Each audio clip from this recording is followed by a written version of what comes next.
Apakah benar ASN struktural maupun fungsional layak mendapatkan tambahan usia pensiun untuk berkontribusi lebih lama?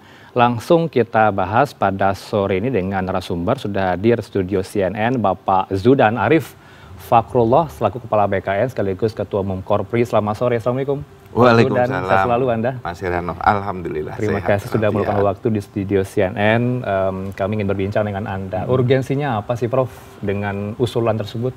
Ya, sesungguhnya yang diusulkan oleh Korpri itu kalau melihat surat ke Presiden, ke Bapak Presiden, itu adalah penguatan ASN. Ya. Nah, penguatan ASN itu dibangun dari dua titik. Pertama, pengembangan jabatan fungsionalnya, sehingga para ASN bisa sampai ke puncak. Oke. Dan yang kedua, dengan pengembangan jabatan fungsional itu akan ada dampak pada jabatan-jabatan yang perlu ditambah usianya, baik di struktural maupun di fungsional. Tapi kita melihat lingkungan geostrategisnya juga sudah berubah. Kalau Mas Heranov lihat di berbagai negara, angka harapan hidup bertambah. Dan angka usia pensiun ASN di berbagai negara juga bertambah. Amerika, Jerman, Singapura, Filipina, ya, itu sudah di atas 60 tahun semua. Dan juga di dunia kerja swasta, usianya sudah bertambah. 3 tahun 2015 itu 56 tahun. 1 Januari 2025 sudah 59 tahun. Dan 3 tahun ke depan sudah 60 tahun. Nah, kita belum melihat juga sistem keahlian yang dimiliki para ASN senior. Nah, ini perlu dipertahankan sebagai mentoring, pengembangan leadership, ya, sambil terus kita membimbing ASN muda. Nah, kalau dilihat Mas Heranov, ini kan ada satu jabatan fungsional di Indonesia itu yang paling tidak beruntung. Apa itu? Guru. Nah, guru di Indonesia itu perlu kita perjuangkan. Saya sebagai Ketua Umum Korpri, wajar dong memikirkan anak buah saya. Nah, ini yang perlu ditambah usia pensiunnya. Guru itu, betapapun hebatnya guru, hanya pensiun di 60 tahun. Berbeda dengan jabatan fungsional yang lain yang sudah sampai 70 tahun. Sehingga di Korpri itu mengatakan usia pensiun sampai dengan 70 itu karena sudah ada yang ASN pensiun di 70 tahun. Yang dosen, peneliti, perekayasa. Nah, dosen-dosen hebat, peneliti-peneliti hebat, perekayasa yang hebat itu bisa sampai 70 tahun.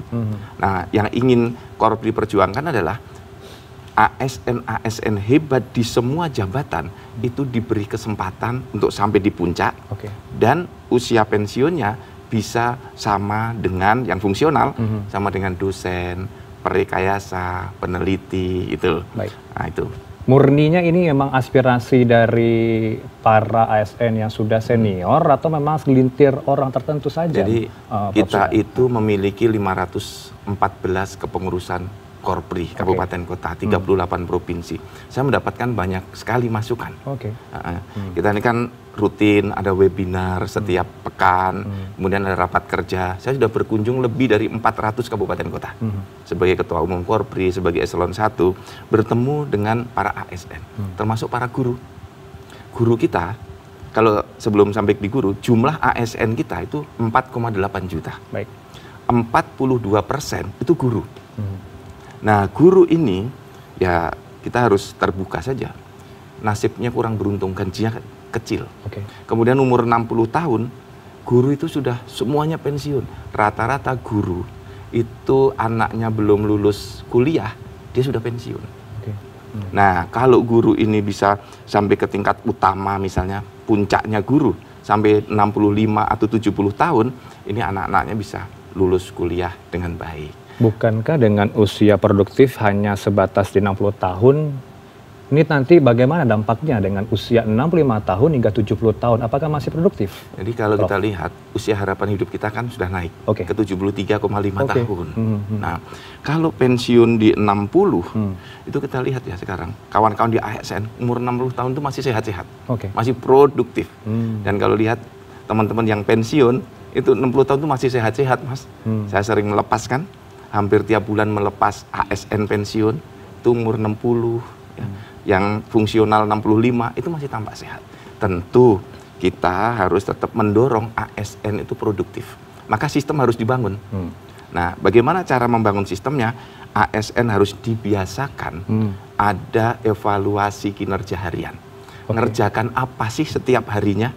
Kemudian kumulasi kinerja bulanan. Kemudian kumulasi kinerja tahunan. Ini harus termonitor produktivitasnya. Dan nanti kalau mau sampai ke puncak yang jabatan utama, ini harus dilihat pada aspek produktivitasnya. Oke, itu kan tadi kata Anda beberapa aspirasi dari sejumlah ASN yang ada di daerah. Tapi kalau kita minta pendapat dari warga, termasuk pengamat kebijakan publik, kami punya gambarannya, Prof. Kita akan tampilkan di plasma belakang ini nanti bagaimana kemudian kami bisa menjelaskan ke Anda, yang untuk Anda komentarin beberapa opini dari warga, termasuk cuitan Twitter atau X dari Yanuar Nugroho, untuk usulan Anda ini. Kita lihat di plasma berikut ini secara sama apa komentar warga soal usulan ASN pensiunnya diperpanjang. Ada beberapa PNS yang saya sih setuju-setuju aja ya, karena ada beberapa PNS yang saya rasa terlalu early juga pensiun di usia 60, karena mereka masih cukup produktif sebenarnya, mereka masih bisa berkontribusi lebih banyak lagi untuk negara, dan mereka masih punya keahlian yang mereka bisa sharing untuk ASN-ASN lainnya. Jadi saya rasa cukup bagus sih untuk wacana ini. Kalau menurut saya diperpanjang menjadi 63 ataupun 70 tahun atau 75, ya saya setuju, karena untuk kesejahteraan para masyayikh atau para penerus pahlawan pejuang. Pahlawan itu bagus sekali, saya sangat setuju akan itu. Menurut saya pribadi, penambahan batas usia pensiun untuk ASN, tapi khususnya di tingkat manajerial itu kurang fair ya, karena SDM yang lain kan mungkin yang umurnya lebih muda itu bisa menggantikan posisi ASN yang udah tua-tua lah kayak gitu. Aku sih kurang setuju sih sebenarnya, karena kan mayoritas perpanjangan usia pensiun tuh untuk yang jabatan atas ya, dan yang jabatan bawah itu mungkin diperpanjang tapi nggak sepanjang yang jabatan atas. Menurut aku itu kurang bagus ya, karena semakin diperpanjang usia masa pensiun, menurut aku untuk regenerasi PNS itu semakin lama, karena kan jabatan yang terisi semakin lama diisi oleh yang udah tua, dan yang anak muda pun mau ngisi makin dikit, karena kan porsinya mungkin nggak bertambah ya.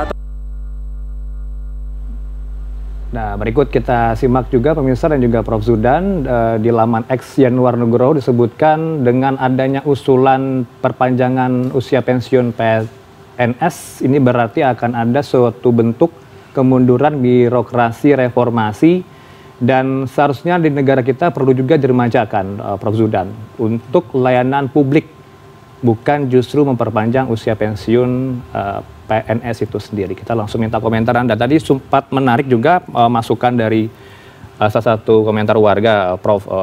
Ini berlaku hanya untuk perpanjangan usia pensiun untuk kalangan senior saja, yang mereka sudah menduduki posisi atas, bukan yang bawah. Ini bagaimana? Kalau usulan dari Korpri kan tidak melihat senior sama junior kan. Jadi semua kita usulkan. Topiknya adalah penguatan ASN. Jadi tampaknya teman-teman netizen, termasuk Pak Yanuar, sahabat saya, gagal memahami. Jadi ASN kita yang di jabatan struktural, yang pejabat itu, yang kabak, kepala seksi, direktur, dirjen, itu hanya 7%. 7%. Yang 72% itu bidan, perawat, dokter, guru, analis. Ini. Kalau ini kan nggak bersaing dengan para pejabatnya. Dia tumbuh karena keahliannya.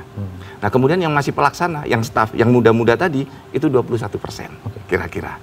Nah, yang staf ini yang harus kita segera kader. Nah, yang melakukan mentoring, itu yang 7% tadi. Nah, yang staf, kita harus melihat di sektor swasta. Jadi kalau Pak Yanuar mengatakan yang swasta saja semakin diremajakan, enggak itu.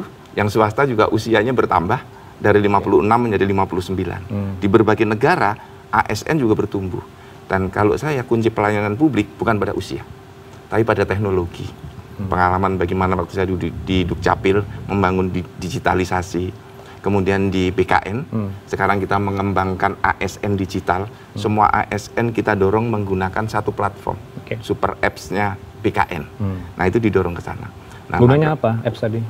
Apps itu para ASN atau Pemda tidak perlu membangun aplikasi sendiri-sendiri. Jadi kita berbagi pakai. Nah, semua pekerjaan dia, karya-karya dia, prestasi dia masuk di situ. Sehingga satu data ASN terwujud. Sehingga ke depan kita kalau mau melakukan mobilitas talenta, jadi anak-anak hebat para ASN mau ditempatkan dimanapun, datanya sudah ada.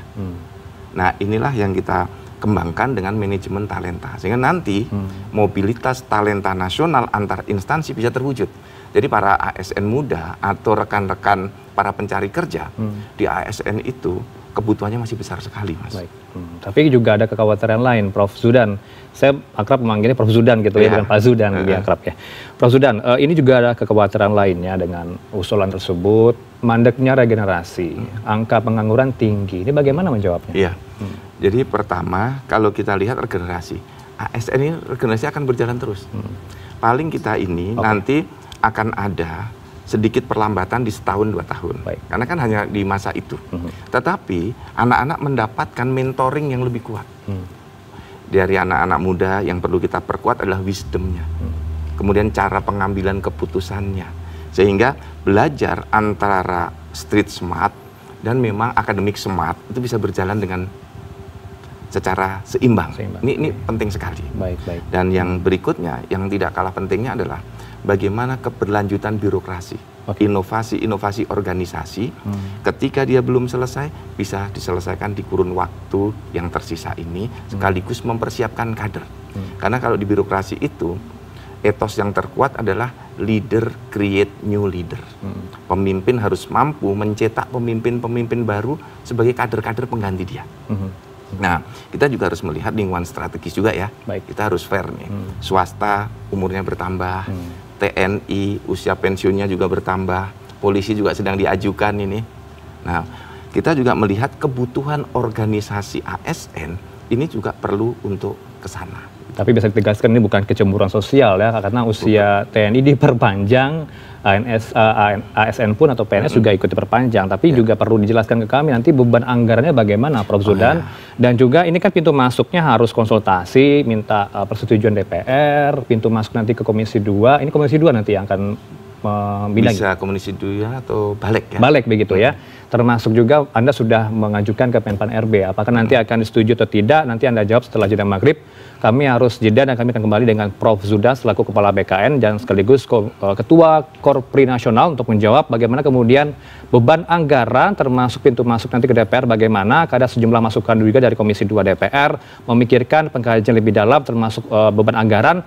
Tapi setelah jeda maghrib kami harus jeda terlebih dahulu pemirsa, tetap bersama kami di CNN Indonesia Newsroom. Terima kasih Anda masih setia bersama kami lanjutkan dialog bersama dengan Bapak Zudan Arif Fakrullah yang akrab disapa Prof. Zudan selaku Kepala BKN sekaligus juga Ketua Umum Korpri. Pak Zudan, kita lanjutkan Prof. Zudan terkait dengan pembahasan kita hari ini soal usia pensiun PNS diperpanjang, yes or no nih gitu ya. Masih dalam kajian, tapi pintu masuknya bagaimana nanti dengan DPR? Ada sejumlah masukan dari Komisi 2 mempertimbangkan beban anggaran bagaimana nanti? Memang sekarang ini kan ada 2 paradigma ya. PNS atau ASN itu mau dianggap aset atau dianggap beban. Dalam banyak hal orang yang cara berpikir paling mudah itu dianggap aja beban. Kan selalu ini nanti kenaikan atau perpanjangan pensiun jadi beban APBN atau tidak gitu kan. Tapi kami di Korpri memiliki angle yang berbeda. Sebenarnya ini misalnya sekarang dia pensiun tapi ngangkat pegawai baru. Ini juga anggaran terpakai. Tapi memang ini kewajiban regenerasi harus jalan. Nah, kalau ini diperpanjang misalnya, tapi tidak seperti yang digambarkan orang, ASN pensiun 70 gitu ya. Bukan semuanya pensiun 70 tahun, enggak. Hanya yang hebat-hebat, yang kita buka tracknya. Sehingga tidak guru misalnya, jangan semua pensiun di umur 60. Yang hebat-hebat bisa 65, bisa 70. Tapi yang hebat, contoh dosen, itu yang sampai profesor, itu paling 5%. Kemudian guru yang sampai utama, paling 2%. Itu pun umurnya 60. Peneliti, perekayasa juga tidak sampai 10%. Jadi yang 90% juga pensiunnya biasa-biasa saja gitu. Nah, kalau kita dihitung anggaran, apakah ini jadi beban? Tergantung perspektif. Kami punya opsi. Kalau ini umurnya diperpanjang karena hebat, maka ilmunya itu masih bisa dipakai. Dan untuk dapat ilmu sampai ke tingkat puncak itu minimal 5 kali pelatihan, Mas. ya, pelatihan pertama dulu administrasi umum, kemudian sebagai diklat PIM 3 menjadi setara kepala bagian, kemudian setara direktur, kemudian setara eselon 1 itu 4 pelatihannya. Belum lagi pelatihan-pelatihan teknis dan fungsional. Nah, ini juga sampai 4, 5. Nah, ini biayanya juga banyak. Tapi kalau dia sudah invest banyak melalui pendidikan pelatihan, belum lagi yang dapat S2, S3 itu ya. Kemudian dia harus berhenti. Orang-orang hebat ini kalau dari Korpri berpikiran yang hebat silahkan. Waktunya panjang, dibangun sistem yang bagus itu ya. Sehingga dia dapat melakukan mentoring, transfer of knowledge, transfer of wisdom, transfer of leadership kepada ASN-ASN muda. Nah, itu impian ideal dari Korpri seperti itu. Artinya Komisi 2 DPR masih belum menangkap secara komprehensif nih anggaran yang akan mereka pikirkan nanti, Prof, ke DPR. Artinya sama sekali tidak ada anggaran nihil untuk pensiun ini diperpanjang? Ya, tentu akan ada. Tapi kalau dihitung dengan investasi yang sudah dikeluarkan, nggak rugi negara. Bayangkan kalau dia sudah investasi pendidikan S2, S3. Ya, kemudian pelatihan 4-5 pelatihan dia ikuti. Kemudian short course yang lain ke berbagai negara diikuti. Kalau dia pensiun, hilang kemampuan untuk negara dalam hal investasi keilmuan yang dia miliki. Tapi kalau diperpanjang 2 tahun, 3 tahun, masih bisa dioptimalkan untuk membimbing generasi-generasi muda, melakukan keberlanjutan reformasi birokrasi, inovasi-inovasi organisasi, itu masih bisa dilanjutkan terus. Banyaklah keuntungannya. Sekali lagi saya juga tekankan tadi soal pengangguran, membuat angka pengangguran akan bertambah, apalagi ini juga catatan ke depannya adalah, Prof, yang perlu dipikirkan, ketimbang memperpanjang usia pensiun PNS, lebih baik menciptakan, memperluas lapangan pekerjaan dan juga memperbaiki sistem rekrutmen ASN itu sendiri. Karena kalau berbicara soal penerimaan, banyak yang mundur dari peluang itu. Beberapa anak muda mundur dari CPNS. Ini bagaimana? Sebenarnya kalau kita melihat yang mundur kemarin itu terbanyak kan sebenarnya dia tidak lulus pada formasi yang dituju. Nah, dia misalnya ngelamar dosen di UI, tapi di UI dia nggak keterima karena formasinya nggak cukup. Kemudian ada formasi yang sama jauh sana di Kalimantan Barat. Nah, formasinya sama, dia dioptimalisasi. Diterima di sana, nah dia keberatan, Pak saya kok diterimanya jauh. Nah, kita beritahu, Anda sebenarnya nggak masuk di formasi yang Anda lamar. Nah, sekarang itu ribuan yang diterima lewat jalur optimalisasi seperti itu. Gitu. Tapi memang ya saya menerima banyak masukan sih. Yang namanya sistem seleksi harus kita perbaiki terus-menerus. Jadi saya sepakat itu ya, kita harus perbaiki terus-menerus. Karena bolong-bolongnya harus kita tutup dan menjadi masukan begitu ya, Prof. Zudan, dan kita tentu tegaskan di sini masih bentuk kajian begitu ya, masih wacana begitu usulan perpanjangan usia pensiun PNS. Tinggal menunggu nanti kita bagaimana sudah mengusulkan kepada Pak Presiden, kepada Prabowo, Ibu Ketua DPR RI, Ibu Menpan. Nah, ini kan begini, ASN ini adalah mesinnya birokrasi. Tidak ada pertempuran yang bisa dimenangkan dengan pasukan yang mengalami demotivasi. Jadi pasukan itu harus dimotivasi. Salah satunya adalah dengan mendapatkan take home pay yang bagus. Kalau take home pay-nya belum bagus, diberi harapan bahwa dia bisa bekerja panjang sampai anak-anaknya lulus kuliah, terutama guru, bidan, perawat dan tenaga kesehatan serta tenaga-tenaga fungsional lainnya. Jasanya banyak sekali buat kita semua ya. ASN, guru, tenaga pengajar tadi, medis begitu ya. Kita harapkan memang bagaimana kelanjutan dari wacana ini akan berkembang. Kita tunggu nanti respon dari DPR, Pak Prabowo Subianto langsung dan juga Menpan RB, usulan dari Korpri yang mengusulkan wacana perpanjangan usia PNS. Apakah nantinya akan disetujui atau tidak, kita akan tunggu nanti babak barunya. Terima kasih Prof. Zudan Arif Fakrullah, Kepala BKN sekaligus Ketua Umum Korpri bersama kami di Newsroom pada sore ini berbincang langsung di studio. Sehat selalu Anda. Assalamualaikum. Alhamdulillah. Waalaikumsalam.